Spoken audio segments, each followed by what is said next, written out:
I am Jim Cook at the Long Island International Film Expo, and this is Real Life, and I'm with Robert Snyder. Phil Snyder.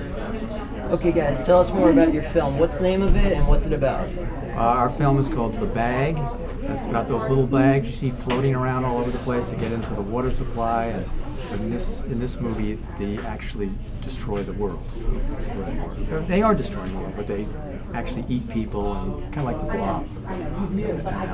But it's a horror movie. Do you want to add a little more to the storyline? Yeah, well, I'm the cinematographer and the editor, and I actually had to make it all look realistic and had to comprise everything with green screens and composite the bags going inside bags, reverse action it, and make it look like a horror movie. And that was my job. Yeah. So, tone-wise, though, this sounds kind of comical as well. So,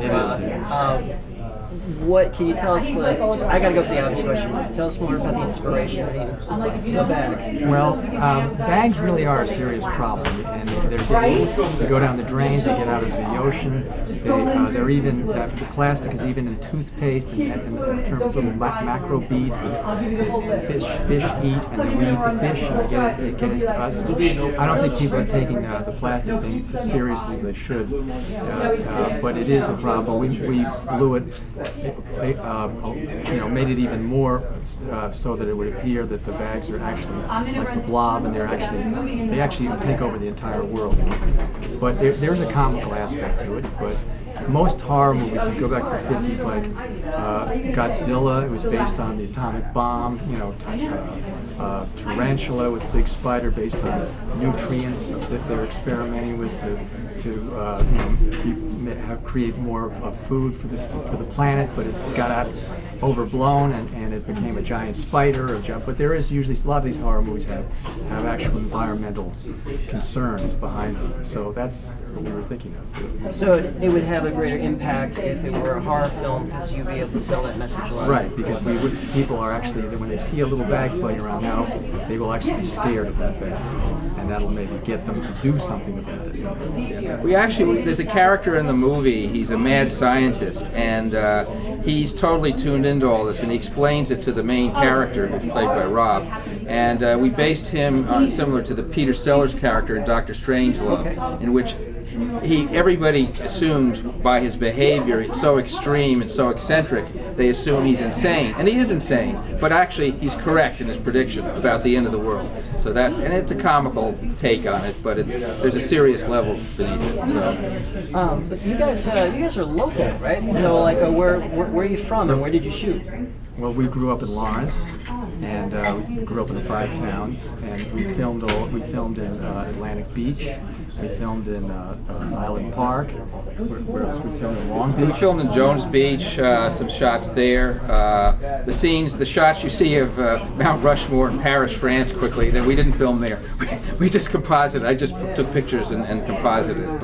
In Island Park, we filmed in my bedroom, and that's where we created the green screens on the ceiling. You put green paper on the ceiling, put bags on the ceiling, drop little bags out of the big bags, and then did a reverse action to make them fly back up. That was actually the hardest stuff to do. I was going to ask, you're all smiling and everything. I can tell you guys had a lot of fun making this film. So what was the most challenging day? But also, what was the most challenging day? Well, also mention about your grandchildren. Well, my grandchildren, and my daughter and my son, they all get eaten by the bags too. But the hardest part was we wanted to have my son in a car smoking a joint, and then the bags creep up on the car and they completely cover. He's completely distracted with video games, as most kids are, and the bags cover the car, and then they actually devour the car and eventually diminutize it into a tiny little bag. And that was the hardest thing to do, but we did it. Well, it was hard because it took all day, because we had to shoot.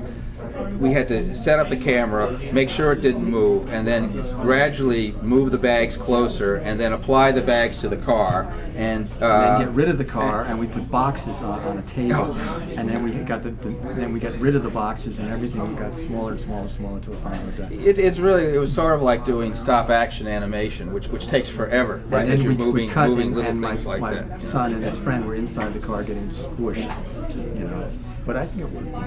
I do have one last question. Since you guys are familiar with LIIFE, and I just wanted to know, just tell us more. How did you know about LIIFE? How did you know to come here, and what do you know and like about LIIFE? Well, we've been here since 1998. Our we were first the movie first was ones, shown, yeah. Reaper Madness was shown here at the Malvern Theater in 1998, and we've had about a half a dozen films in the film And festival. in 2006, we won for a film called Fitzgerald Flash. We won Best Short Comedy Short that year.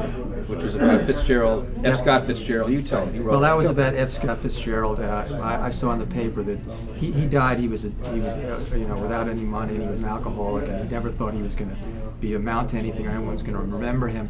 And he sees in the paper that one of his memorabilia. Well, he actually he goes into the present, and he sees that his memorabilia is being sold at an auction for $100,000, and one of it is his flask, and he was an alcoholic, so he goes to Sotheby's and he says, "That's my flask," and he tries to collect the money for his flask, because they really did sell his flask for like $150,000. Now, he would never have imagined that in his life, so he calls H.G. Wells, and he says, "Is there really a time machine?" He says, "Yes, there is." So he goes to the president, and he goes to Yeah, but the time machine is a toilet. yeah, Flushes well, the that's toilet. another. The time machine is a toilet because people spend a lot of time on the toilet. So, and if you flush it the wrong way, you'll be spiraling into the future. So there was a whole bunch of wacky stuff in that movie. But we did win for that. Yeah. You guys are a great bunch. I really enjoyed this. So thank you very much for coming. Okay. Okay. Thank you. Okay, thanks, Jim. Okay.